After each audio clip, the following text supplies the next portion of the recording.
Cher Luc, puisque vous venez très sympathiquement d'inaugurer cette conférence, qui est un peu dada, parce que c'est une conférence inaugurale carrément conclusive. Voilà, donc on est un peu pris par, effectivement, ce moment magique, c'est-à-dire que vous allez être confortablement installé. Donc, quoi qu'on dise, les pires bêtises qu'on va pouvoir vous asséner, au moins, vous pouvez vous endormir tranquillement. Voilà. Et avec les équipes de Luc et de Scarlett, faites du bruit, mesdames, messieurs, parce que c'est une équipe extraordinaire. Oui, oui, applaudissez-les. Il y a un nouveau concept, c'est-à-dire que c'est 1h30 de conférence, 1 heure de film, et ensuite un buffet bellota, vin espagnol, caviar. Enfin, vous allez voir, c'est extraordinaire. Donc là, vous avez bien fait de venir. Merci Luc, en tout cas, parce que... Voilà. Alors, je crois que pour les conférenciers, il n'y a même pas un sandwich, mais c'est pas grave, ça. Voilà. Mais heureusement, on a l'eau, hein. Merci. Voilà. Non. Écoutez, chers amis, pourquoi je dis que c'est une conférence conclusive? C'est parce que c'est votre présence aujourd'hui qui nous fait chaud au cœur. Parce que, effectivement, contrairement à ce qu'a dit Luc, Picasso n'est pas toujours synonyme de succès. Voilà. Et au fond, c'est votre réponse qui nous donne envie de faire notre métier. Et donc, nous allons continuer et essayer d'œuvrer pour vous proposer de belles expositions en partenariat. Car vous le savez, le monde des musées nationaux est un monde d'harmonie, de sérénité, de paix. Voilà. Mais, parfois, comme en amour, il faut des preuves. Et donc, dans cette aventure, c'est une belle histoire, toute simple, entre deux musées nationaux, parce que, qu'est-ce qu'on entend par musées nationaux, au fond? Le terme est un peu, peut-être, lourd, peut-être un petit peu politique, mais j'aime à dire tout simplement que c'est des musées qui conservent vos collections. Nous ne sommes que des passeurs, ces collections ont vocation à être montrées, et donc, évidemment, à être exposées, dans ce terme un peu étrange, qui est la vie de nos métiers. On ne fait pas qu'exposer des œuvres, hein, on essaye de les conserver pour qu'elles puissent ensuite être vues par nos successeurs et par vous-même, mais je crois que fondamentalement, il y a une logique de projet. Et il n'y en a pas tant que ça entre institutions nationales, et donc c'est pour ça que ce projet nous a tenu à cœur dès le début de la réouverture du musée Picasso. On s'est dit, l'Hôtel Salé, c'est extraordinaire. D'ailleurs, chers amis, ne manquez pas l'exposition chef-d'œuvre, hein, j'espère. Hein. 8000 jours ici, c'est bien, mais c'est pas mal aussi d'aller dans le Marais. Vous verrez 50 chefs-d'œuvre jamais vus à Paris, de la danse de la Tate, Sciences et Charité du musée Picasso de Barcelone, les 3 Arlequins de 1923 pour la première fois réunis. Je vous fais un petit peu de pub. Luc tient à votre disposition d'ailleurs quelques billets gratuits aussi également. Ah bah oui. Et oui. Alors, l'aller-retour en business pour Malaga et Barcelone, c'est pour la prochaine conférence. Hein, je vous le dis pour faire un peu de teasing. Voilà. Donc, le partenariat, c'est essentiel. Et ça ne se fait pas toujours forcément comme une évidence, parce qu'on se dit on est à Paris. Et donc nous, en dialectique avec le projet Picasso Méditerranée qu'on a initié cet été, on s'est dit c'est important, à Paris, de montrer Picasso dans l'institution reine. C'est celle qui doit relire l'histoire de l'art du début du XXe siècle, c'est celle où nous sommes, c'est le musée d'Orsay. Et au fond, ça partait d'un constat simple, c'est que l'Hôtel Salé n'était pas adéquat pour cela. Il y avait du sens à faire cela ici, et c'est ce que je voudrais vous dire dans quelques mots inauguraux avant de laisser la parole à mes amis. Luc disait tout à l'heure, j'ai été entouré. Non, j'ai pas été entouré. Je n'ai rien fait. Voilà, ce sont mes 3 amis qui ont tout fait, et je crois que là aussi on peut le dire, on était ensemble. Je vous le redirai tout à l'heure on est déjà, oui. Je vous le redirai tout à l'heure. Non, on peut commencer par cette slide, comme on dit aujourd'hui. Au fond, dans ces aventures d'exposition, on devrait d'ailleurs plus insister dans les génériques. C'est quand même 3 ans de travail pour une centaine de personnes. C'est évidemment beaucoup d'énergie, mais c'est des métiers géniaux. Et donc, je voudrais tous les remercier. Et c'est évidemment mes 3 amis qui ont œuvré pour vous proposer cet ensemble.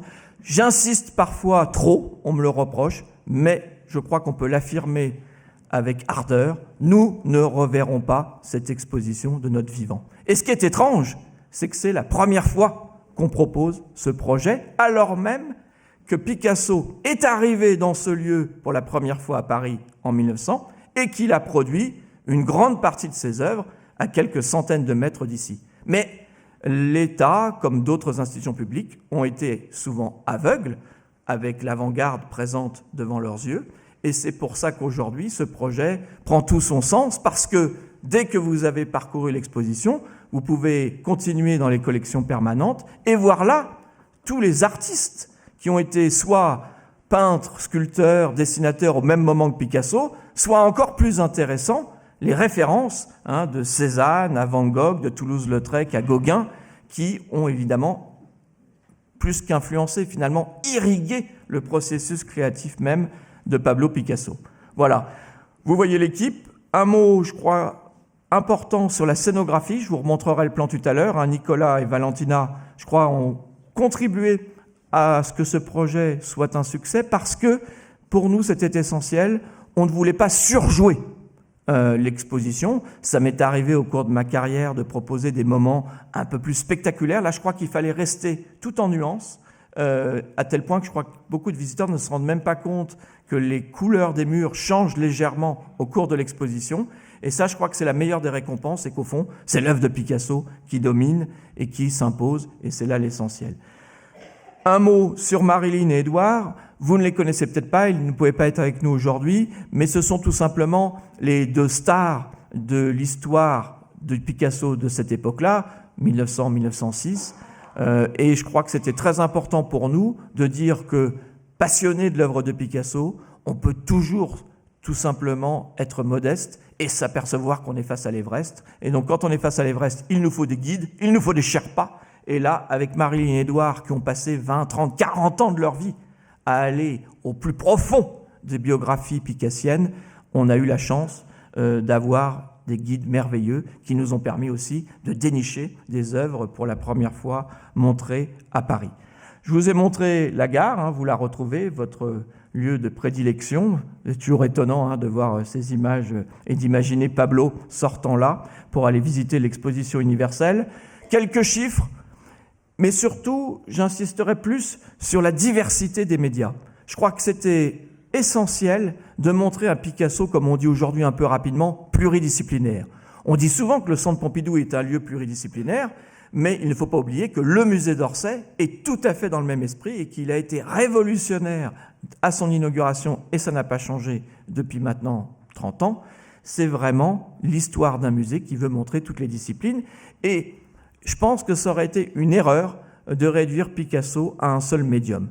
Mais vous aurez la chance, si vous le souhaitez, de voir chez nos amis de la Fondation Beyeler qui, pour des raisons d'espace et de lumière naturelle, ont décidé de réduire l'exposition uniquement à une 50aine de peintures. Donc, évidemment, on ne peut pas toujours faire l'effort, on n'a pas toujours le temps, on n'a pas toujours les moyens, mais si par hasard vos chemins vous mènent au printemps prochain en Suisse, ça sera intéressant de voir une sorte de version minimale de l'océan pluridisciplinaire que vous voyez au musée d'Orsay. Mais nous, dès le départ, on s'est dit que c'était important parce qu'au fond, c'était le reflet de la collection du Musée national Picasso Paris. En effet, c'est la conséquence de deux dations, 6000 œuvres, la plus grande collection de Picasso au monde, mais aussi, et j'allais dire presque surtout, 200 000 pièces d'archives qui forment comme un socle, comme un iceberg englouti et qui nous aident à mieux lire, à mieux comprendre, bien sûr, les 6000 œuvres qu'on classifie un peu rapidement comme sculpture, comme collage, comme assemblage et autres, mais on s'aperçoit, et on le voit très bien dans la magnifique exposition sur le cubisme qui a ouvert au Centre Pompidou chez nos collègues il y a quelques jours, hier d'ailleurs, la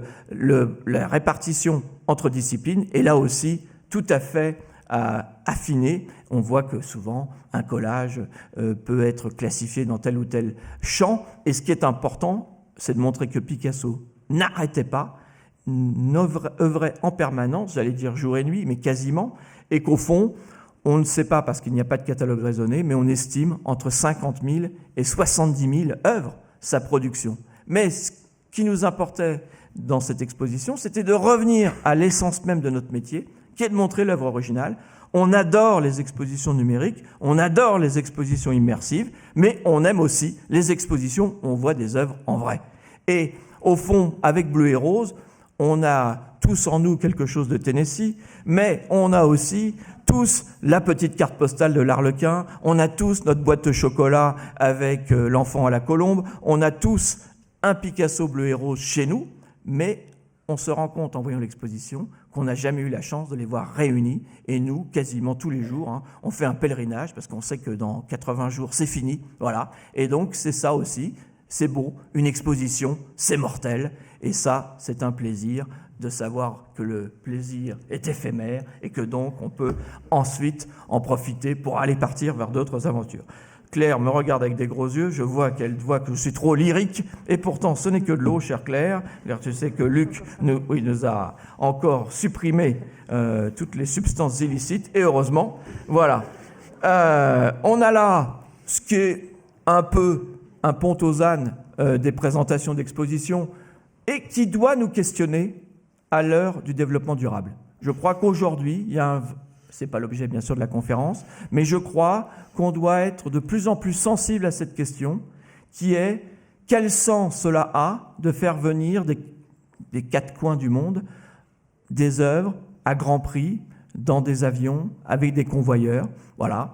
Je crois que le sens, il est simple, c'est vous apporter du plaisir, c'est nous faire partager votre passion, mais donc on doit être encore plus vigilant à essayer de réduire les coûts, à essayer d'être le plus logique dans les répartitions, par exemple tout simplement, de caisses dans les transports. Je crois que c'est des questionnements qu'on n'avait pas il y a 10 ans, qu'on n'avait pas il y a 20 ans, mais aujourd'hui, on doit rappeler qu'une exposition, c'est aussi une énorme somme d'énergie, et donc il faut absolument être vigilant dans ce domaine, parce que ça a du sens si on est vraiment conscient que ces transports ont des implications écologiques, mais je crois que vous en êtes tous convaincus, mais je tenais à vous le rappeler.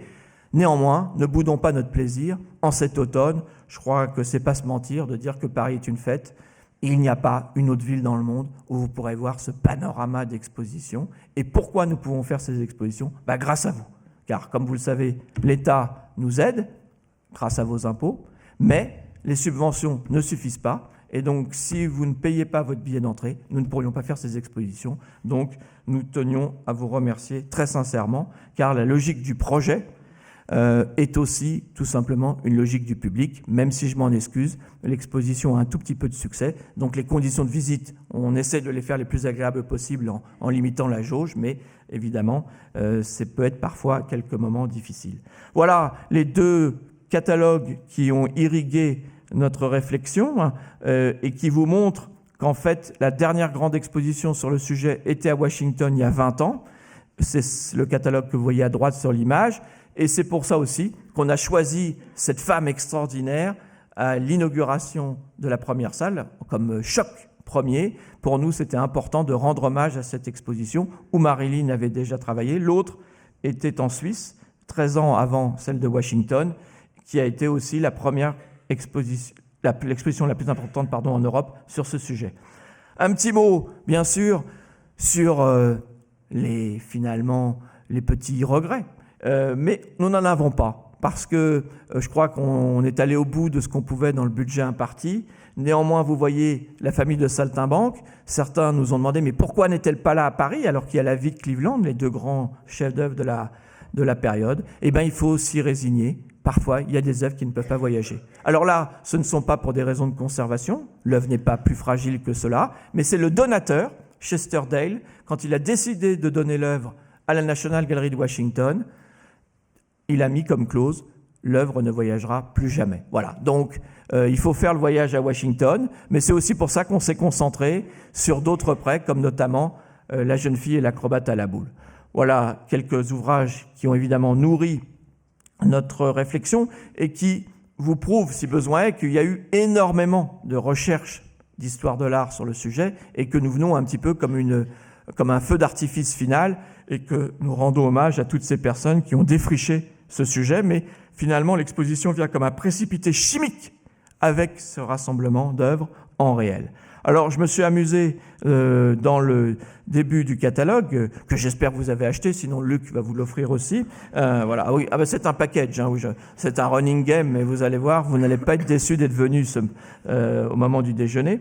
Au fond, on voulait montrer que derrière le titre un peu violent, bleu et rose, au fond, c'était plus complexe que ça. Et vous le voyez par ces 50 nuances de bleu et de rose, où, au fond, on voit toute la diversité et finalement la nécessaire, toujours, j'allais dire, vigilance sur les catégories. C'est pas dans cette cathédrale de l'impressionnisme où nous sommes que je me permettrai de revenir sur le danger de mettre les œuvres dans des cases, mais évidemment, avec bleu et rose, vous avez tous parcouru l'exposition, vous vous rendez compte qu'à la fin de l'exposition, c'est plus complexe. On l'a même montré comme un clin d'œil à la fin, avec cette petit rassemblement des catalogues de toute la période, où on voit que finalement, la vie est reproduite une vingtaine de fois, mais toujours différemment. J'en finis pour laisser la parole à mes amis, avec, au fond, après le Zakouski, qui était la femme à l'éventail, comment commencer une exposition ? Quel choc vous donnez pour avoir l'envie de poursuivre le parcours et de vous dire que vous allez peut-être passer un beau moment. On a longuement réfléchi et au fond, on a joué l'unité de la période. Tout d'abord, en rendant hommage au maître et donc le rassemblement inédit des 3 grands autoportraits, Yo Picasso, l'autoportrait de la période bleue et l'autoportrait de 1906. C'est lui, sur 5 ans, et je crois que j'ai presque envie de me taire devant les 3 autoportraits-là. Quand on arrive dans la première salle, on est finalement, je crois, bouche bée. On se dit, mais comment cet artiste ? On a insisté un petit peu dans les textes de salle sur l'âge de l'artiste, à 20 ans, à 21 ans, à 22 ans, finalement révolutionne l'histoire de l'art. Beaucoup d'historiens d'art disent, bon, finalement, cette période était peut-être moins intéressante que le cubisme, moins révolutionnaire. Ils ont sans doute raison. Pour beaucoup, évidemment, de caractéristiques, le cubisme est un moment tout à fait comme une révolution copernicienne de l'histoire de l'art, mais je crois qu'on voit dans l'exposition d'Orsay qu'il y a là une magie d'un Picasso finalement persévérant, au fond, allant jusqu'au fond de ses possibilités dans une pauvreté absolue et voulant tout simplement rebattre les cartes quasiment tous les ans. Et donc, que regardent les 3 autoportraits, entre guillemets, métaphoriquement, 3 productions de Picasso. Et là, c'est un petit hommage à cette exposition fondatrice. Il faudrait un jour faire une exposition sur le Picasso commissaire, le Picasso accrocheur. C'est un génie aussi dans ce domaine. Première rétrospective 1932 de l'artiste. Regardez, au lieu d'accrocher chronologiquement, il accroche en mélangeant toutes les périodes. Et notamment sur ce mur, on avait la chance de pouvoir réunir les 3 œuvres de la période bleue et rose. C'est ce qu'on a voulu mettre comme une sorte d'introduction dans cette salle inaugurale qui, j'espère, vous a donné un petit peu de plaisir. Chers amis, je vous remercie et j'ai hâte de vous retrouver autour du vin de Malaga de Luc Bourgnol-Lafont. Voilà. À très vite.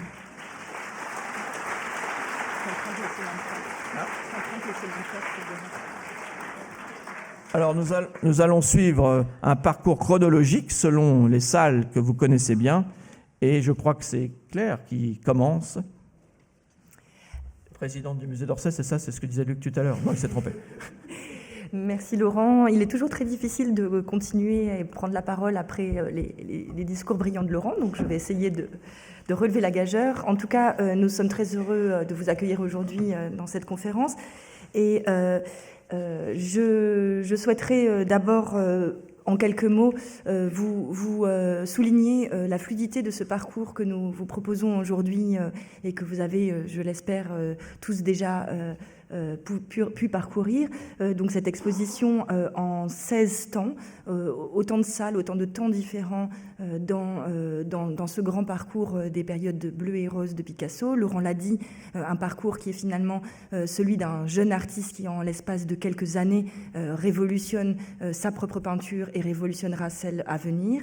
Nous avons souhaité, après cette salle introductive, rester dans une chronologie très fine de ces périodes, comme vous l'avez compris à l'instant, afin de souligner la façon dont Picasso a, de façon très évolutive, créé un nouveau langage, réfléchi et expérimenté sur cette nouvelle façon de peindre et à quel point cette évolution a pu se faire parfois en l'espace de quelques semaines et les changements assez radicaux survenir en très peu de temps. Peut-être preuve en est de la façon dont il évolue dans sa peinture autour de 1900-1901. La première salle dans cette présentation est consacrée à l'influence espagnole du jeune artiste qui, à l'âge de 18 ans, expose pour la première fois au cabaret des Quatre Gats, Els Quatre Gats, à Barcelone, un cabaret qui a été ouvert par des artistes sur le modèle du chat noir parisien. Donc déjà une influence de la scène artistique parisienne très forte sur le jeune Picasso et sur ses contemporains. Picasso a la chance de pouvoir présenter un ensemble d'œuvres sur papier dans ce cabaret tenu par ses aînés, et notamment la figure de Ramon Casas, un aîné peut-être moins connu de nos jours maintenant, dont nous montrons d'ailleurs une œuvre dans l'exposition, est une figure majeure à laquelle se confronte Picasso à ce moment-là. Et sur ce mur, vous voyez des dessins et des projets d'illustration réalisés par Picasso en 1900 à Barcelone. Vous voyez d'ailleurs que Picasso représente les amis, ses pairs, les amis barcelonais qui évoluent autour de lui, Santiago Rossignol, Ramon Casas dont je viens de parler, et d'autres artistes et poètes qui l'entourent, souvent de quelques années son aîné. Il révolutionne déjà à ce moment-là le style de la peinture barcelonaise, tout en étant toujours très influencé par ce modernisme barcelonais, matiné d'influence anglo-saxonne et parisienne, qui est le style que l'on découvre à Barcelone à ce moment-là. Ces œuvres conservées au Metropolitan Museum sont des toutes petites images de très grande puissance, déjà dans la radicalité de la représentation et dans l'opposition entre les portraits petit format et d'ailleurs le travail à l'essence de Picasso à ce moment-là.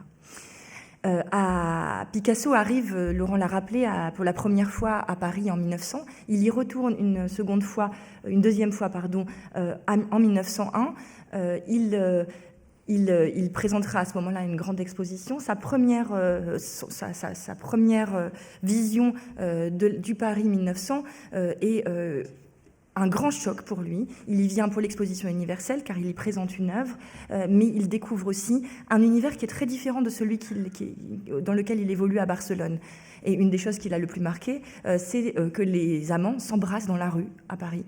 Alors qu'à Barcelone, c'est quelque chose qui est encore assez prohibé, beaucoup plus de retenue. Et ces étreintes qu'il réalise en 1900 sont d'une grande force. Il en fait plusieurs représentations en dessin, en pastel, comme vous le voyez ici. C'est très beau pastel prêté par le musée Picasso de Barcelone.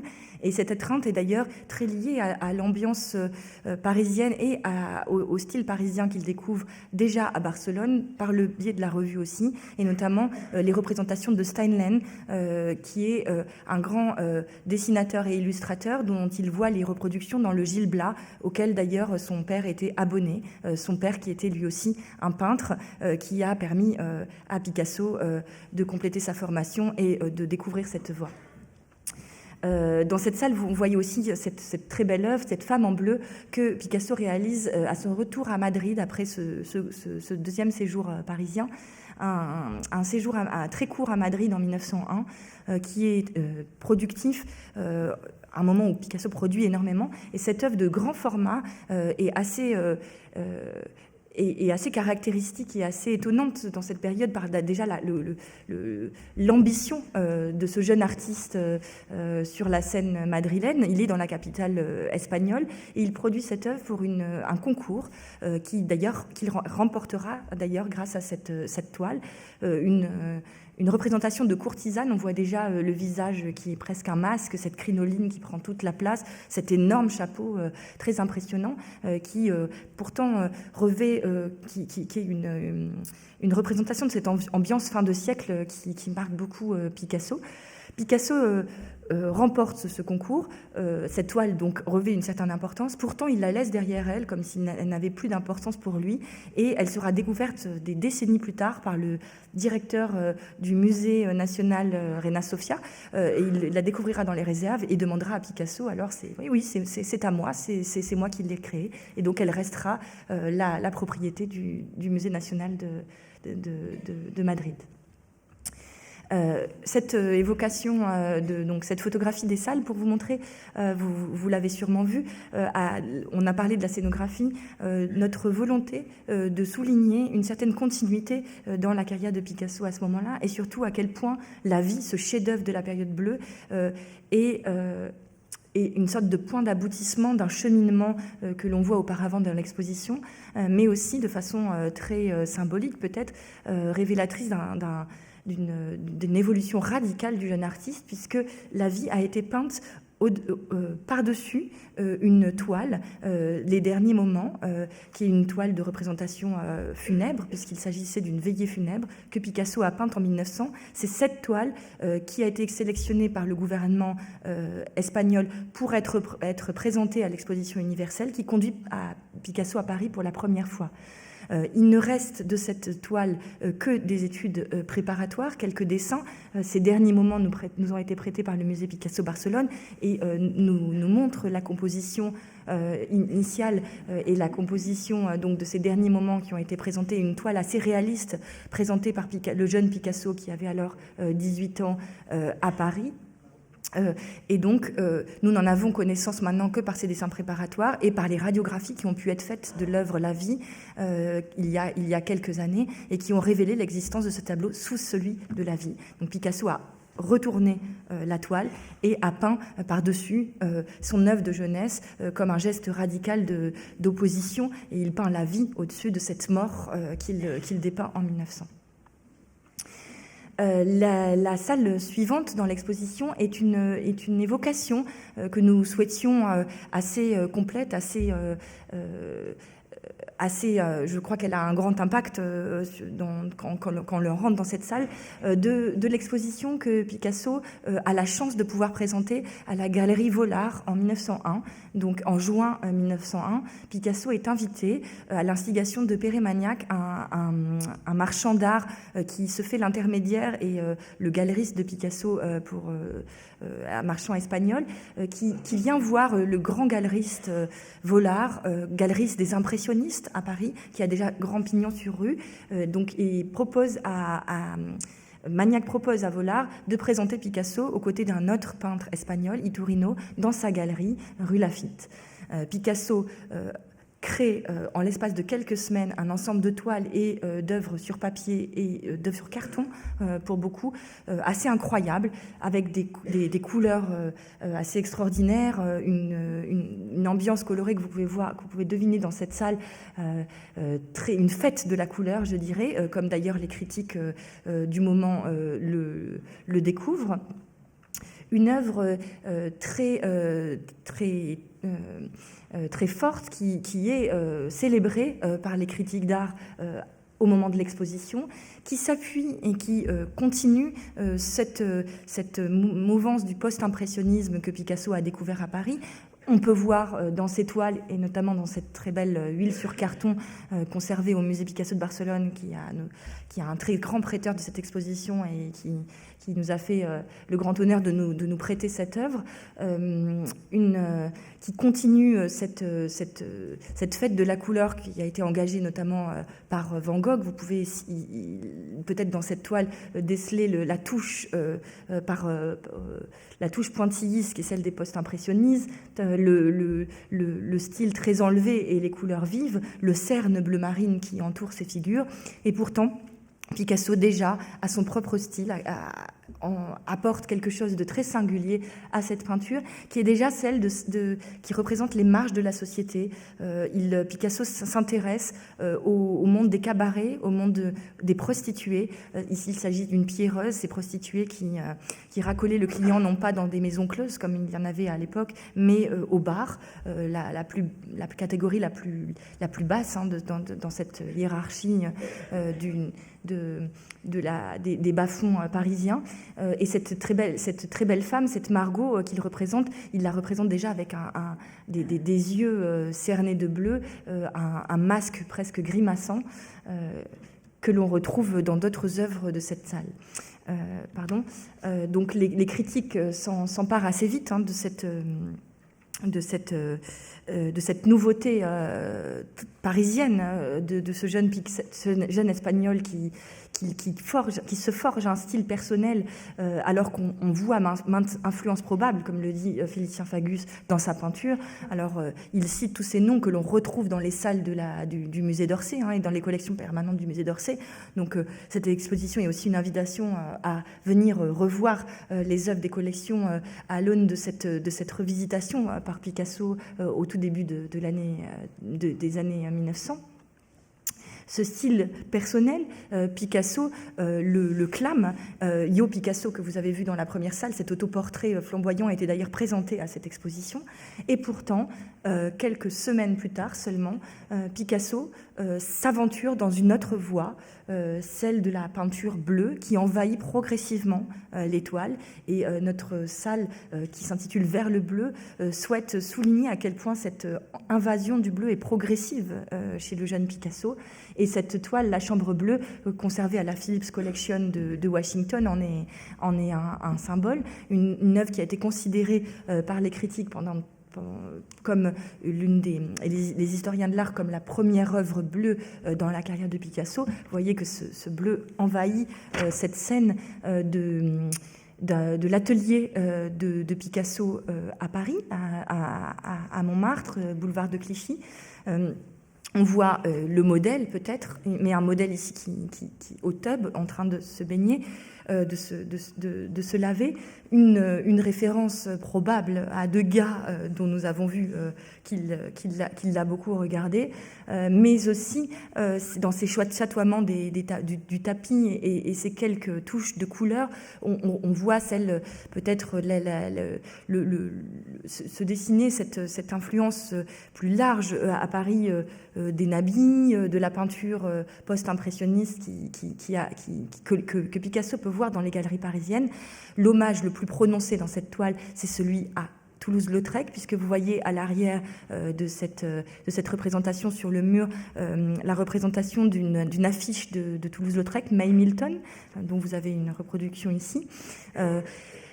Picasso peint cette œuvre au moment où il apprend la mort de Toulouse-Lautrec. C'est un hommage à cette influence importante pour le jeune Picasso, à ce peintre des cabarets que Picasso, dont Picasso retrouve à la fois la touche et les thèmes dans ces années-là. Et pourtant, c'est une œuvre qui s'en détache radicalement. Comme l'on peut le voir dans les œuvres qui se poursuivent dans cette salle, et notamment cette œuvre recto verso que vous pouvez voir en centre de salle, qui d'un côté présente au recto cette femme dans la loge, où le style très enlevé, le coloré et la véhémence de la touche rappellent les œuvres présentées à la Galerie Vollard, alors que l'œuvre présentée au verso, La buveuse d'absinthe, réalisée probablement quelques semaines seulement plus tard, et une évolution radicale dans sa peinture. Vous voyez des aplats de couleurs, une peinture qui a pu être soulignée, d'ailleurs comme l'ont souligné certains critiques, de carte à jouer, une peinture très plane avec des cernes très prononcées, et une invasion progressive de ce bleu que l'on retrouve dans les ombres sur le visage de cette femme et qui envahiront progressivement sa toile. Ce mur que nous avons pu montrer, Laurent le disait peut-être, nous ne l'espoirons pas, mais peut-être pour la première et la dernière fois que nous avons pu montrer dans cette exposition, avec ces buveuses d'absinthe et ces buveurs d'absinthe, et une évocation aussi de ce monde qui envahit progressivement la peinture de Picasso. Vous voyez cet arlequin assis qui est aussi un Pierrot grimé, et la première représentation de ce personnage de la Commedia dell'arte dans la peinture de Picasso. On en a vu un dessin quelques salles plus tôt dans l'exposition, et il envahira le monde de Picasso dans la période rose. Il nous a été prêté par le Metropolitan, alors que nous voyons d'autres buveuses d'absinthe dans cette salle. Le cycle de Casagemas, qui est montré dans la salle suivante, de la mort de Casagemas, est un moment très important dans cette évolution vers le bleu de la peinture de Picasso. Et c'est le moment ici d'évoquer le moment tragique qui est celui de l'évolution dans l'évolution de Picasso dans sa peinture, le moment tragique où Picasso apprend la mort de son ami très proche, un ami intime, Carles Casagemas, qui a fait le voyage avec lui à Paris en 1900 et qui revient à Paris, qui se suicide de façon très tragique et très violente, puisqu'il se suicide avec un revolver devant la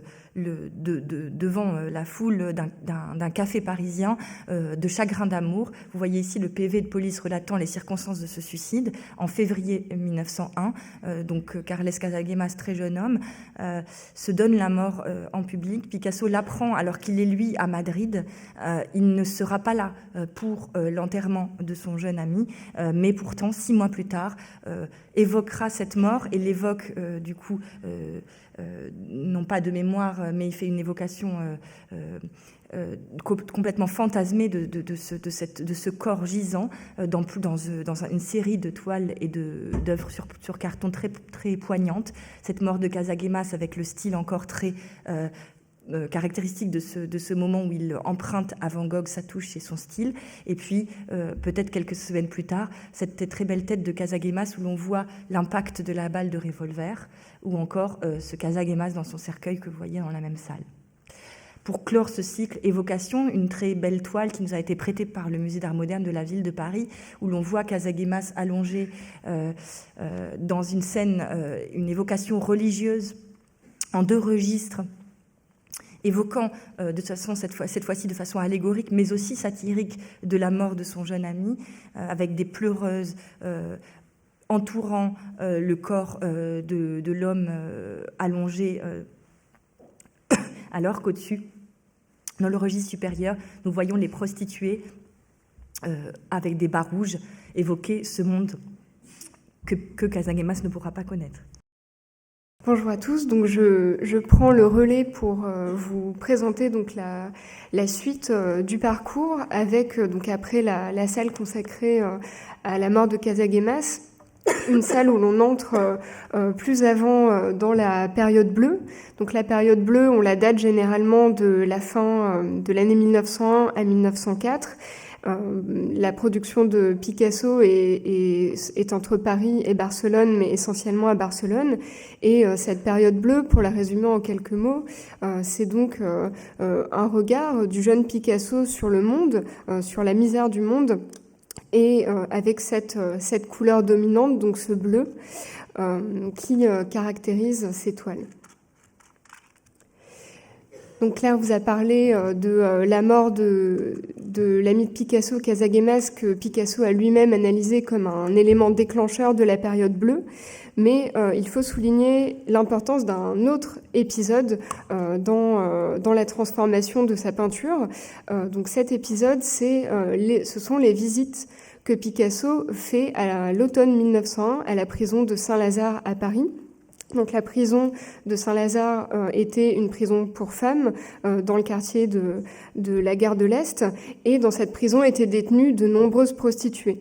Donc Picasso s'y rend à plusieurs reprises et on voit par la suite comment cette figure de la prostituée, qui était déjà présente dans les œuvres précédentes, notamment dans celle montrée à la Galerie Vollard, cette figure de la prostituée va irriguer toute la période bleue. Et voilà, Picasso va, après avoir montré le côté spectacle, montrer toute la misère de ces femmes. Donc, comme on le voit ici avec ces très belles pierreuses au bar qui sont conservées à Hiroshima, et où on décèle notamment l'influence très forte de Rodin. Rodin, dont Picasso visite l'exposition rétrospective à l'exposition universelle au pavillon de l'Alma, et où l'on retrouve donc ce rendu donc très sculptural des dos et ce traitement expressionniste du corps. Donc cette filiation à Rodin, on la voit aussi dans cette photographie d'atelier, où les pierreuses sont juxtaposées dans l'atelier avec une photo ou une carte postale du penseur. Et cette filiation à Rodin, elle s'exprime également en sculpture. Donc vous voyez ici la première sculpture connue de Picasso, qui est donc une femme assise de très petite dimension en terre crue, qui est modelée, et où donc voilà cette forme très compacte qui est comme un petit santon. Donc dans cette salle des premières œuvres bleues, vous pouvez également voir cette très belle maternité au bord de la mer, également conservée au Japon, où l'on sent là davantage l'influence de Pierre Puvis de Chavannes, dont Picasso avait pu voir les œuvres à la fois au Panthéon, c'est les fresques de la vie de Sainte-Geneviève, et également la toile Pauvre pêcheur, que vous connaissez sûrement puisqu'elle est dans les collections du musée d'Orsay, donc cette toile qui représente un pêcheur avec ses 2 enfants dans un paysage désolé, et où l'on retrouve donc cet aspect de fresque, de bas-relief, ce côté très hiératique dans cette peinture qui est vraiment aussi une peinture silencieuse et mystérieuse. Donc je vous montre très rapidement ici cette radiographie pour vous dire que l'exposition Picasso Bleu et Rose a été l'occasion de faire certaines recherches et des découvertes scientifiques. Donc une recherche menée par le Paula Museum qui la conserve, qui a montré qu'une feuille de papier journal était présente sous la peinture. Et donc cette feuille de papier journal, elle aurait très certainement servi à emballer une composition en dessous de Maternité au bord de la mer, faite à Paris, que Picasso donc aurait emballé dans du journal et aurait rapporté à Barcelone, puis peint par-dessus. Donc un souhait que nous avions, Laurent Lebon vous en a dit un mot tout à l'heure dans l'exposition, c'était également de montrer la diversité des techniques employées par l'artiste, et c'est pour cela que nous avons consacré une salle aux œuvres graphiques, également pour montrer toute la virtuosité d'un Picasso dessinateur. Donc vous voyez ici un magnifique dessin, donc un encre et aquarelle sur papier du musée Picasso de Barcelone, qui représente donc ce personnage de fou, donc qui est dans la lignée des représentations peintes de la période, qui s'attache à montrer les personnes en marge de la société, la misère qui est présente à Barcelone en ce début du siècle, et qui évoque aussi peut-être une misère qui est celle que Picasso rencontre à certains moments pendant ces années autour de 1900, et notamment dans l'un de ses voyages à Paris en 1902, où il vit vraiment dans des conditions très difficiles avec Max Jacob, et où il éprouve la misère et la faim. Donc on a donc cette exploration de la souffrance humaine et de la solitude qui s'exprime également en gravure. Donc vous voyez ici la première gravure aboutie de Picasso, après un premier essai pas très fructueux à la fin du XIXe siècle. Donc Picasso fait cette première eau-forte en 1904, et c'est déjà un chef-d'œuvre de la gravure. On voit déjà la grande maîtrise technique de Picasso, qui reprend ici le motif du couple au café, qui est très présent à la fin du XIXe siècle, et notamment dans de très nombreuses œuvres d'Orsay, mais dont il fait ici une image iconique de la faim et de la misère. Donc la salle suivante rassemble un certain nombre de portraits bleus, donc de cette période, à la fois des portraits d'amis et des œuvres plus symboliques, comme ce repas de l'aveugle de 1903 qui est conservé au Metropolitan de New York, et où l'on voit là toute la dimension symbolique de la période bleue, avec cette figure aux traits creusés, aux mains allongées, et là on décèle aussi l'influence du Gréco, que Picasso regarde beaucoup pendant la période bleue. Et donc cet homme, cet aveugle aux traits creusés, entouré de cette cruche et de ce morceau de pain, on peut tout à fait y voir donc une évocation symbolique donc de l'Eucharistie, et qui en fait une sorte qui fait de cet homme une sorte de martyr moderne, et qui montre que les figures représentées pendant la période bleue sont davantage des types universels, donc ont vraiment cette valeur symbolique. Donc, je vous montre ici un portrait de Benet Soler, donc, qui était le tailleur de Picasso à Barcelone, et qui lui commande 3 portraits, avec ce portrait de famille, qui est une œuvre assez atypique dans la période, et qui sont donc l'une des rares œuvres de commande de ce moment. Également donc ce portrait de Sébastien Rounière-Vidal, un ami de Picasso, un portrait entre hommage à son ami et caricature, puisqu'il représente son compagnon aux côtés d'une prostituée, où l'on voit donc cette fleur rouge, peut-être une évocation d'une fleur du mal, et donc cette figure de prostituée qui nous permet de faire transition avec la salle suivante, que nous avons intitulée Picasso érotique, en hommage à l'exposition qui avait été présentée au Jeu de Paume en 2001. Donc on a dans cette sorte de cabinet érotique cette figure de la Célestine, ce personnage qui vient à l'origine d'une œuvre littéraire espagnole du XVe siècle, et dont Picasso fait un portrait incarné par une personne réelle, Carlota Valdiva. Il inscrit son nom au dos du tableau, et cette Carlota Valdiva était donc une tenancière de Maison Close de Barcelone, et nous avons ainsi créé un petit jeu scénographique avec donc cette Célestine qui regarde ses filles face à elle, et donc cet ensemble de caricatures et de dessins humoristiques où Picasso croque ses amis dans les bordels de Barcelone.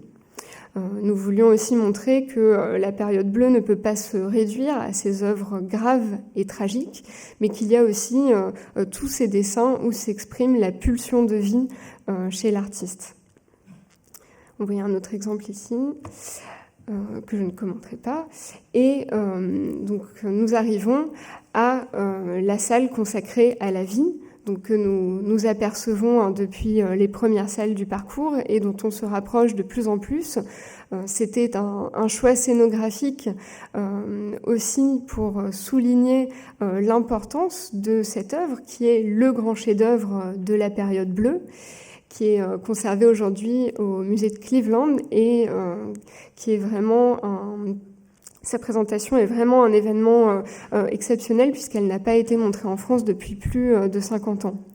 Donc Claire vous le disait tout à l'heure, cette œuvre est peinte par-dessus Dernier Moment, que Picasso avait présenté à l'exposition universelle. Donc vous le voyez ici sur la radiographie qui a été faite de la peinture. Et donc cette œuvre, c'est un travail très important pour Picasso au printemps 1903 à Barcelone. Il y consacre de nombreux dessins d'études.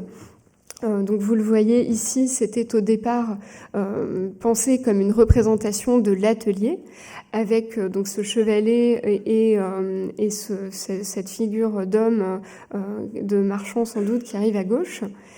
Picasso avait également envisagé de faire un autoportrait de la figure, pour la figure de gauche, et dans sa version finale, il choisit finalement de faire un ultime portrait de son ami Casagemas, voilà, comme une ultime résurgence de la mort de son ami.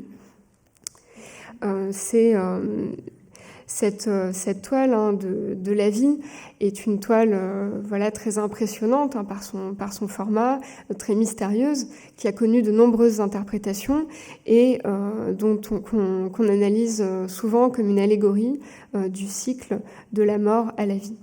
Je vais céder la parole à Emilia. Bonjour. Merci Stéphanie.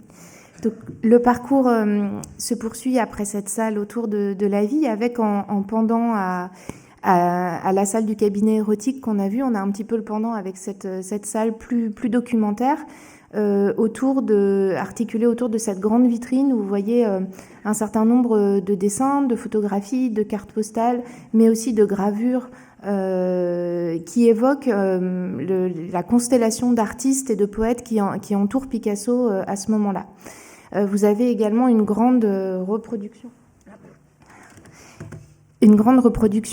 de l'atelier de Picasso au bateau Lavoir, une reproduction à noter de sa main où il précise l'endroit des fenêtres de son atelier, 13 place Ravignan. Picasso s'installe définitivement à Paris en 1904 et c'est un moment relativement important où il va cristalliser tout un ensemble de rencontres, de personnages. Il va d'ailleurs indiquer sur la porte de son atelier « Au rendez-vous des poètes », qui donne le titre que nous avons choisi de reprendre comme titre de la salle. Et les poètes ont en effet une place très importante pour Picasso à cette époque-là. On a également, au sein de cette vitrine, introduit quelques citations, des citations de ces poètes, des gens qui l'entourent à l'époque, et aussi des citations de Fernand d'Olivier, donc cette jeune modèle que Picasso rencontre dans ces années-là, et qui va rester sa compagne jusqu'en 1912, et qui va donc l'accompagner tout au long de cette période. Fernand d'Olivier est un des témoins de premier choix de cette vie du bateau Lavoir, et elle a des récits très enlevés de la vie et de l'ambiance qui régnait sur la butte Montmartre. Donc là, je vous ai mis un extrait de sa description, notamment de l'atelier. Un atelier relativement petit, des conditions de vie assez difficiles, dont témoignent aussi certains à côté, avec Stéphanie a parlé des portraits de commande de Solaire. Picasso, en réalité, payait en nature ses costumes chez le tailleur avec des tableaux. De la même manière, à cette époque-là, il règle souvent des ardoises au lapin agile avec des dessins ou des œuvres. Un portrait aussi évidemment de Picasso dans cette époque-là, 1904, et il a 23 ans, c'est un très jeune homme, et il a déjà produit tout ce qu'on a vu dans l'exposition. Petite parenthèse d'ailleurs, on a 80 peintures dans l'exposition, ça représente un peu moins de 10% de la production de Picasso sur cette période. Donc ça représente presque la moitié en peinture, mais en revanche sur les dessins, on présente que 10% de la production de la période. Donc c'est évidemment une exposition rétrospective, mais qui laisse aussi tout en creux tout ce que Picasso a fait par ailleurs. Une évocation de Max Jacob, donc qui est une figure très importante pour Picasso à l'époque. Il découvre Picasso à la galerie Ambroise Vollard et demande à faire sa connaissance par l'intermédiaire de Manac. Et donc il va jouer un rôle fondamental pour Picasso, puisqu'il va notamment lui apprendre à parler français. Picasso, quand il arrive à Paris, c'est un exilé, c'est un Espagnol, il parle pas un mot de français, et Max Jacob va lui apprendre les rudiments de la langue et va surtout l'éveiller à la poésie. On présente 2 études de chiromancie qui nous ont été prêtées par le musée Picasso de Barcelone, aussi pour évoquer ce goût du tarot, ce goût de la magie qu'avait Max Jacob, et la manière dont Max Jacob a aussi pressenti très vite le génie chez Picasso. Et ce qui est assez amusant, c'est que quand il fait cette étude, on est en 1902, la période bleue vient tout juste de commencer, et la période bleue, c'est aussi d'une certaine manière la première identité artistique de Picasso qui lui soit propre. Dans l'exposition à la Galerie Vollard, on voit qu'il est très imprégné encore du post-impressionnisme, de l'art de Van Gogh, de Degas, de Toulouse-Lautrec. Et à partir de la période bleue, c'est un style qui n'est propre qu'à lui-même. Et c'est sa première signature, on pourrait dire. Et c'est aussi le moment où Picasso se débarrasse de cette particule Ruiz, du nom de son père, et adopte uniquement Picasso, le nom de sa mère, pour signer. On est vraiment devant la naissance d'un artiste. Évocation aussi de Guillaume Apollinaire, donc cette fois en académicien. Guillaume Apollinaire, dont il va faire la connaissance en 1905 et qui va être l'un des plus grands admirateurs, mais aussi de ceux qui va écrire les plus beaux textes sur la période. C'est à Apollinaire qu'on doit la paternité de cette nomenclature, période bleue, qui elle-même donnera naissance par opposition à la période rose pour l'année suivante. Donc on a un ensemble de dessins qui évoquent aussi cette figure majeure qu'est Apollinaire. On avait une salle consacrée à la transition et qu'on avait intitulée Vers le bleu. De la même manière, on passe ensuite dans une salle Vers le rose pour montrer aussi comment tout n'est pas aussi catégorique que ça. Le titre Picasso bleu et rose, on parle des périodes bleu et rose évidemment, mais on essaye aussi de les inscrire dans un tout, dans un continuum, dans une cohérence, pour montrer que chez Picasso, il y a vraiment des périodes où il y a des superpositions. Et d'ailleurs, Stéphanie vous l'a montré, c'est une période où Picasso recouvre beaucoup de ses toiles. Donc on a ce passage et cette construction par strates de son travail.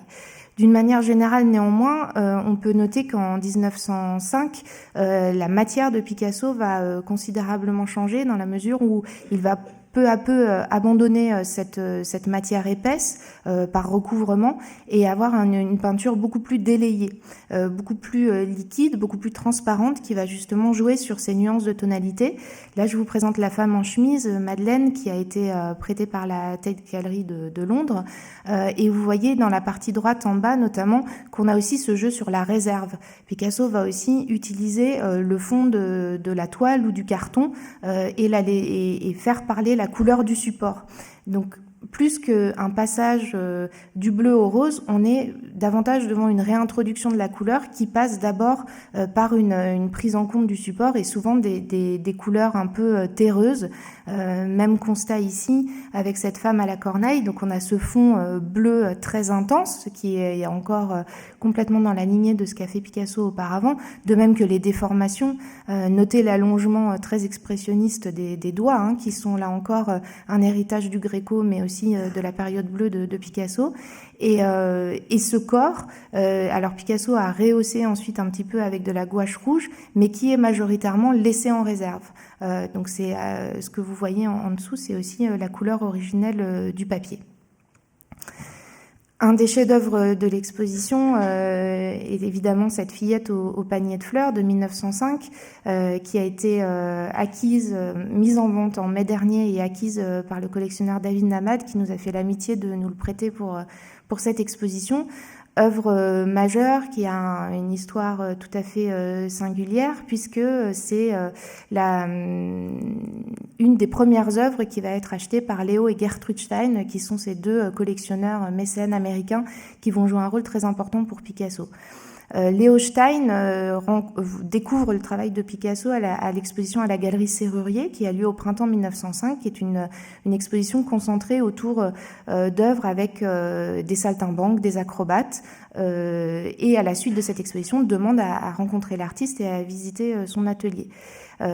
Il achète, son premier achat, c'est La famille de saltimbanques avec un singe, mais il rencontre Picasso et ensuite découvre cette œuvre et décide de l'acheter en partenariat avec sa sœur Gertrude, qui elle, face à l'œuvre, est un petit peu déconcertée, aime beaucoup la partie supérieure, mais a un problème avec la représentation des jambes.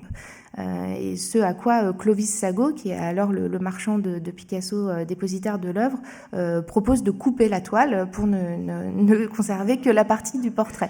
Fort heureusement, ça n'est pas advenu. Léo a acheté l'œuvre un petit peu dans le dos de Gertrude et ensuite Gertrude, convaincue par le choix de son frère, a suivi de très près Picasso et l'a beaucoup soutenu en achetant nombreuses de ses toiles. On est devant un portrait en pied, un format relativement monumental. Avec la période rose, on va voir aussi l'augmentation des formats. Et on est devant une représentation de prostituée, puisque Richardson identifie le modèle à Linda Labouctière, qui était une petite fleuriste de la butte Montmartre, qui était connue aussi pour aller déposer des fleurs chez les clients et donc se livrer à la prostitution infantile. C'était quelque chose qui était assez fréquent et assez connu à la fin du 19e siècle et au début du 20e siècle. Oui, je termine rapidement.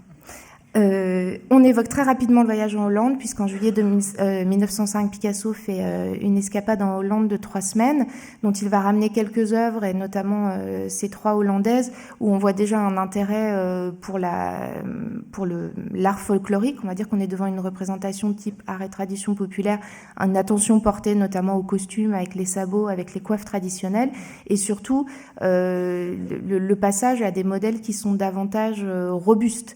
On abandonne ces corps un petit peu faméliques des périodes précédentes. 1905 aussi, cet arlequin assis sur fond rouge, alors la période rose, dite rose, c'est essentiellement l'année 1905. Dans les premières critiques, d'ailleurs de Gustave Cocchio, celui qui avait préfacé la première exposition chez Vollard, il parle de période rouge. Et ça n'est pas une faute de frappe, en effet, c'est aussi, ici on le voit très bien, on est devant un rouge très intense. Mais on a toujours cette continuité marquée par ces corps très graciles, ces regards mélancoliques et introvertis. Le grand tableau de 1905, c'est évidemment Les Battleurs, la famille de saltimbanques dont Laurent vous a parlé et qu'on n'a pas pu avoir pour des raisons juridiques pour l'exposition, mais qu'on évoque malgré tout avec cette gravure. Et alors, on n'a pas l'autre étude. Ça, c'est une des premières études pour la famille de saltimbanques, où Picasso s'intéresse au monde du cirque. Évidemment, il fréquente très régulièrement le cirque Medrano, qui est à 2 pas de son atelier à Montmartre, mais il s'intéresse moins au spectacle en tant que tel qu'aux coulisses représentant les artistes, justement pas quand ils sont en train de faire la représentation et le spectacle, mais quand ils sont en train de s'entraîner ou en train de s'occuper des enfants. C'est cette vie un petit peu de bohème qu'il nous donne à voir. Et vous notez ce détail de l'acrobate à la boule qu'on retrouve dans une étude plus importante.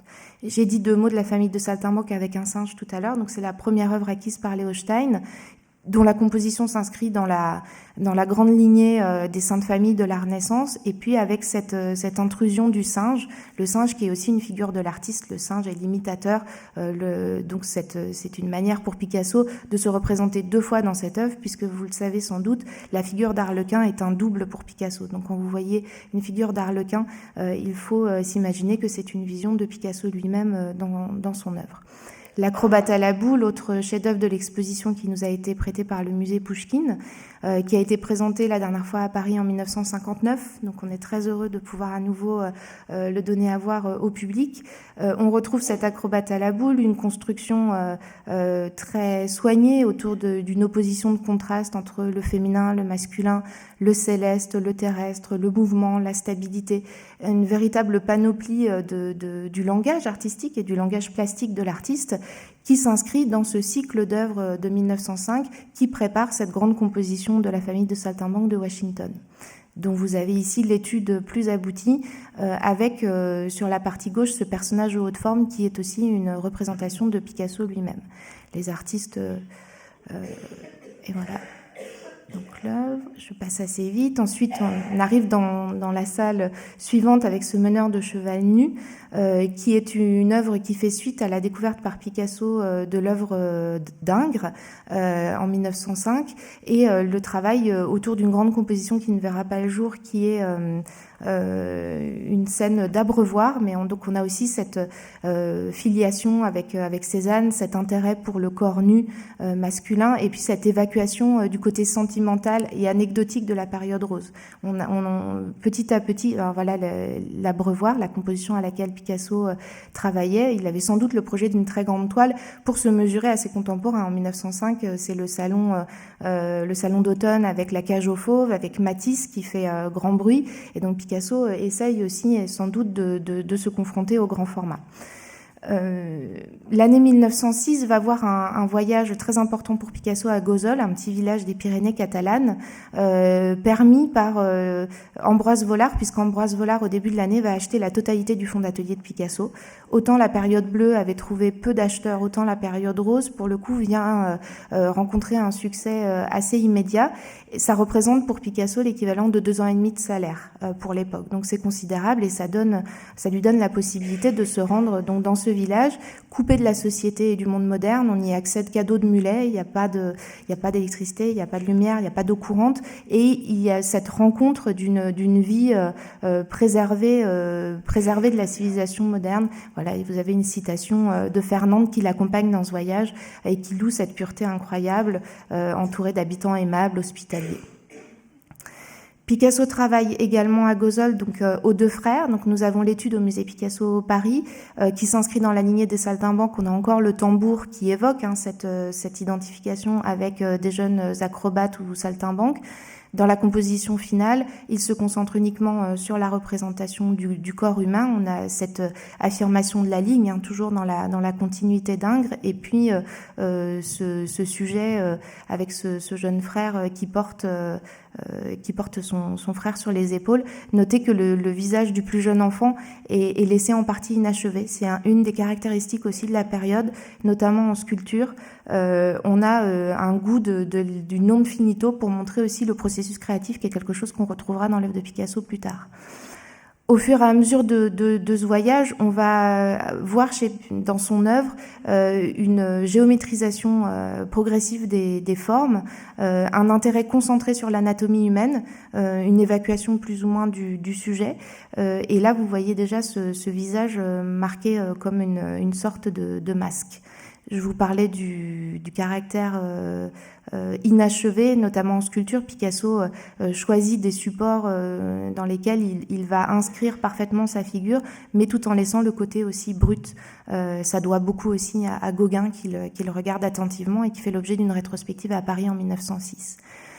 On termine l'exposition avec une salle évoquant le cycle de la coiffure, qui est aussi dans la droite ligne de cette révélation du bain turc d'Ingres en 1905, avec des œuvres qui déclinent ce motif. On est aussi dans cette idée de la variation et de l'épuisement d'un sujet chez Picasso, qui est quelque chose qu'on va retrouver tout au long de sa carrière. Alors cette œuvre nous est prêtée par le MoMA. La pluridisciplinarité, cette porosité entre la sculpture, la peinture, la gravure, qui est une constante aussi de Picasso, et cette œuvre finale de l'exposition, donc qui ouvre sur la grande aventure cubiste, avec cette levée de rideau, ces formes très monumentales, ces visages qui sont déjà des masques, et qui annoncent les Demoiselles d'Avignon. Et voilà.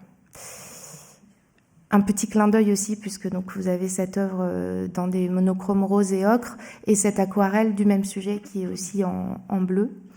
Et la dernière vitrine avec cette réunion de catalogues pour dire aussi toutes les difficultés de la reproduction de ces œuvres, qui se définissent avant tout par leur couleur. Donc un hommage à toute cette matière scientifique qu'on a pu explorer avec la préparation de ce projet, mais également un défi relevé aux techniques d'impression.